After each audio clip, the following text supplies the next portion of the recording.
अस्सलाम वालेकुम। I hope you all must be keeping good इंशाल्लाह।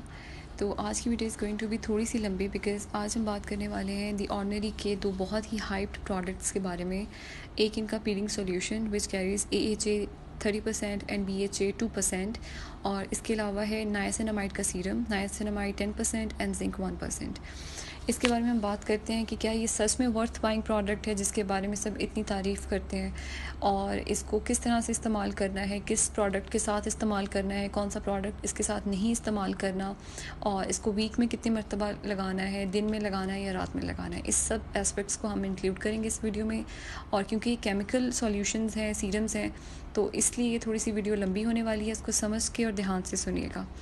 और सबसे पहले हम पैकेजिंग की बात कर लेते हैं। इसकी पैकेजिंग कुछ इस तरह से है, बहुत डिसेंट पैकेजिंग है। सबसे अच्छी बात मुझे इनकी ये लगी है, सब कुछ इसकी पैकेजिंग पे लिखा हुआ है, कैसे इसकी डायरेक्शन, मतलब किस तरह इस्तेमाल करना है, ये प्रोडक्ट किस वजह से यूज़ करना है, और इनमें कौन कौन से केमिकल्स ऐड हुए हैं जिसकी वजह से ये, मतलब इनकी फॉर्मेशन क्या है।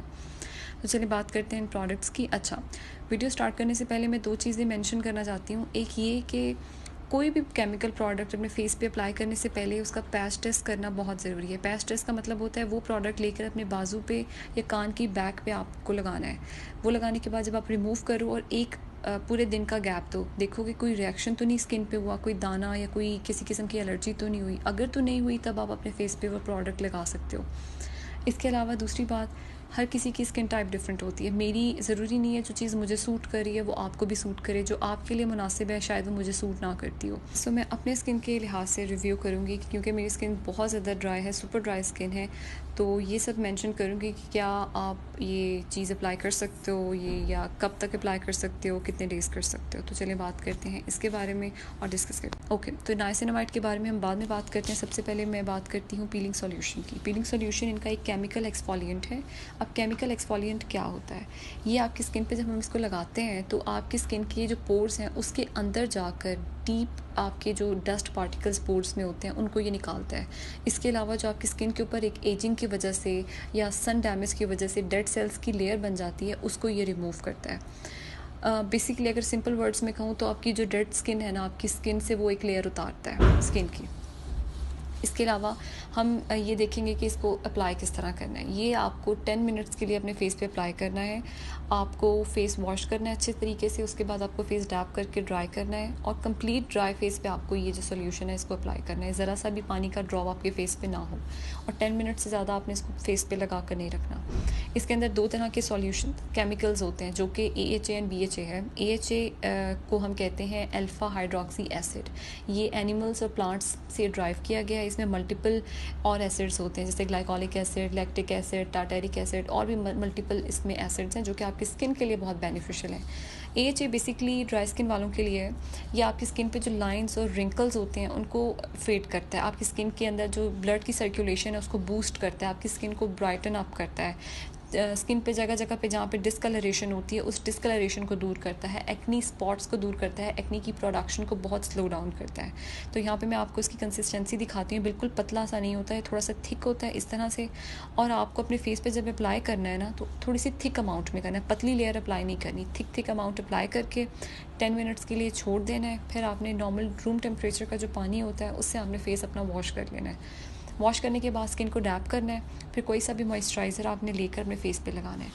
और एक चीज़ मैं आपको बताती चली जाऊँ कि इस सॉल्यूशन के साथ AHA और BHA के साथ आपने रेटिनॉल बिल्कुल इस्तेमाल नहीं करना। कोई भी आपके पास अगर मॉइस्चराइज़र है जिसमें रेटिनॉल है वो आपने यूज़ नहीं करना। अगर आपके पास कोई भी ऐसी क्रीम है रेटिनॉल की वो आपने इस्तेमाल नहीं करनी।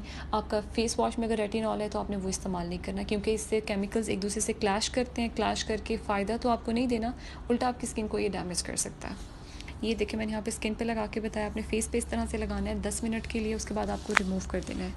AHA के जिस तरह मैंने आपको फ़ायदे बताए इस तरह BHA की बात कर लेते हैं। BHA बीटा हाइड्रोक्सी एसिड होता है। जैसे AHA में मल्टीपल एसिड्स पाए जाते हैं, लेकिन जो BHA है इसमें सिर्फ एक तरह का एसिड होता है, वो होता है सैलिसिलिक एसिड।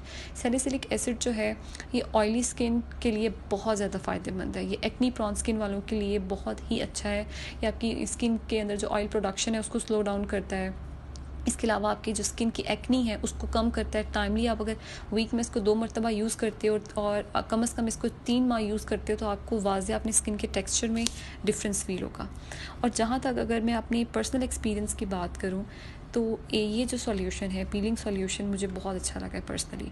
नायासिनामाइड की बात मैं बाद में करूँगी, लेकिन जो ये केमिकल एक्सफोलिएंट है इसने मेरी स्किन पे ग्लो लाया। स्किन मेरा जो टेक्सचर है इसको स्मूथ किया इसने, और 1.5 मंथ से ज़्यादा हो गया इसको मैं यूज़ कर रही हूँ, क्योंकि मेरी स्किन के लिए ये अच्छा रहा है। ये देखिए 10 मिनट्स के बाद यहाँ पे मैंने रिमूव कर दिया है एंड दैट्स इट। हम कोई सा भी इस पर मॉइस्चराइज़र लगा लेंगे। स्किन को हाइड्रेट रखना बहुत ज़रूरी है, क्योंकि ये केमिकल डायरेक्ट आपके फेस पे अप्लाई हो रहा है, तो इसके अप्लाई होने से आपकी स्किन पे थोड़ी सी ना इरिटेशन हो सकती है। जब हम इसको फेस पे लगाते हैं तो हमें लगता है कि पिंचिंग हो रही है, हमें कुछ चुभ रहा है, लेकिन ये नॉर्मल है। एक केमिकल अगर आप अपने फेस पे लगाते हो तो ये सब होना इज़ नॉर्मल। तो परेशानी की कोई बात नहीं है, आप इसको कंटिन्यू कर सकते हो यूज़ करना। मेरी तरफ से ये प्रोडक्ट रिकमेंडेड है।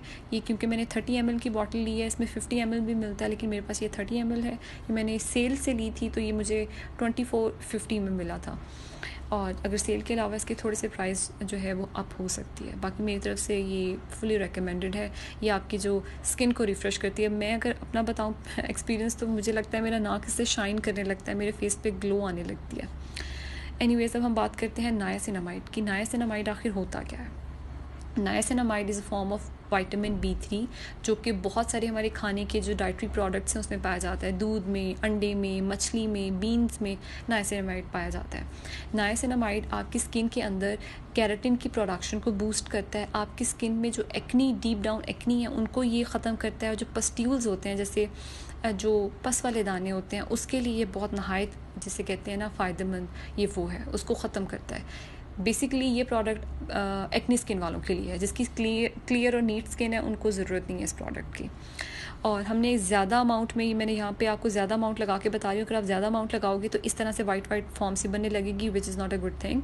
आपको बहुत कम अमाउंट में लेना है। नाइसिनामाइड में 10%, ये इस सीरम में 10% नाइसिनामाइड यूज़ हुआ है, which is a very big amount. आपकी स्किन के लिए 2% इनफ होता है, लेकिन हमें यहाँ पे देखें 10% है। उस लिहाज से अगर हम इतना ज़्यादा सीरम अपने फेस पे लगाएंगे ना, तो हमारी स्किन बहुत ज़्यादा डैमेज हो सकती है। तो आपने एक ड्रॉप लेना है और अपने फेस पे लगा देना है। तो अब बात करते हैं पर्सनल एक्सपीरियंस की। तो नायासिनामाइड मेरी स्किन को सूट नहीं किया।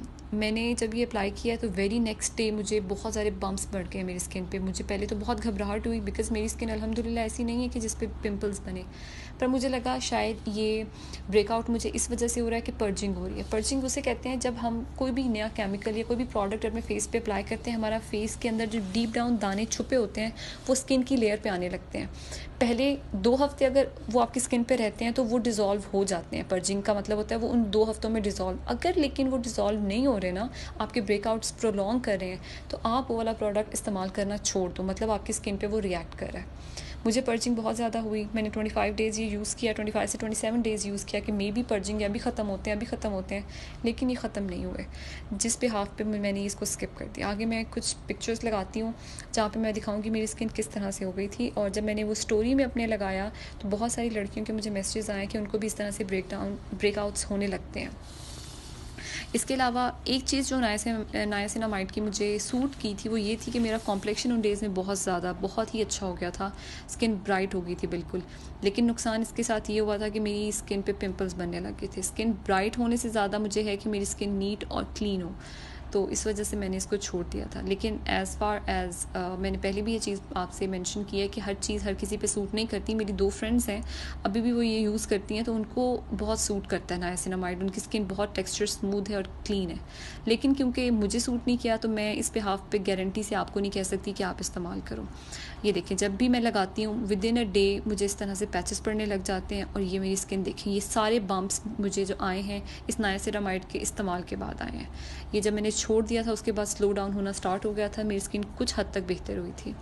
और ये जो मैं आगे स्क्रीनशॉट्स लगा रही हूँ ये उन लड़कियों के लगा रही हूँ जिन्होंने बताया कि उनको भी ब्रेकआउट्स होने लग गए थे। और बहुत सारे मुझे इस तरह के मैसेजेस रिसीव हुए हैं। ये सारे उसी चीज़ को मेंशन करें।